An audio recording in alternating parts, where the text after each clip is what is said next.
अस्सलाम वालेकुम।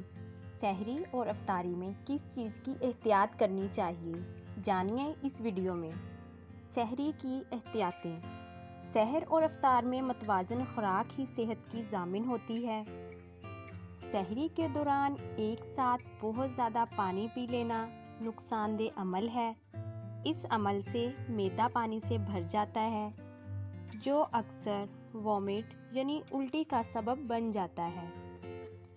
चीनी या मसनूई शक्कर से तैयार शुदा ग़िज़ाओं का ज़्यादा इस्तेमाल नुकसान पहुंचाता है। सहरी में सादा ग़िज़ाओं का इस्तेमाल करें और कोशिश करें कि मुर्गन या प्रोटीन वाली ग़िज़ाएं यानी गोश्त वगैरह कम खाएं। इनके खाने से दिन के औकात में प्यास ज़्यादा लगने का खदशा है। ज़्यादा नमक इस्तेमाल ना करें, इससे भी प्यास ज़्यादा लगेगी। गुर्दों के मरीज़ सहर अफ्तार में पानी का इस्तेमाल रखें, ताहम डायलिसिस करवाने वाले अफराद अपने मुआलिजिन की हदायत पर पानी का इस्तेमाल करें। हमेशा भूख लगने की सूरत में खाएं।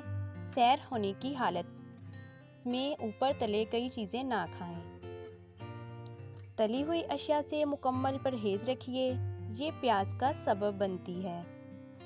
सहरी के वक़्त रोगनी ग़िज़ाएं ज़्यादा मिक़दार में खाने से खून में शक्कर की सतह बढ़ जाती है, इसलिए शुगर, ब्लड प्रेशर वगैरह के मरीज़ अपने डॉक्टर से लाजमी मशवरा करें और सिर्फ इन ग़िज़ाओं का इंतखाब करें जो फ़र्ज़ रोज़ों में रुकावट ना बने।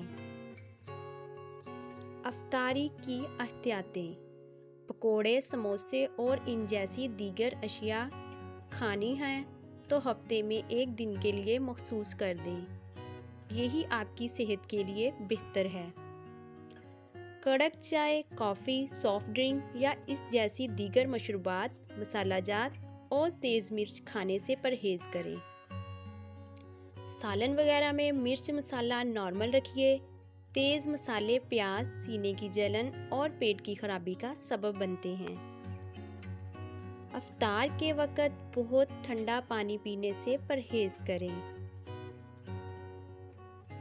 रोज़े में फ़ौरन बर्फ़ का ठंडा पानी पी लेने से गैस, मैदा और जिगर के वर्म का सख्त ख़तरा है।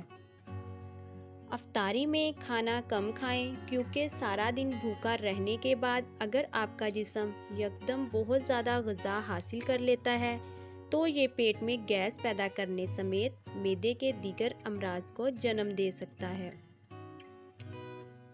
बीमार हज़रात, ख़ुसूसन डायबिटीज़ या दिल के अमराज में मुब्तला अफराद को अपने डॉक्टर के मशवरे से खाना पीना चाहिए।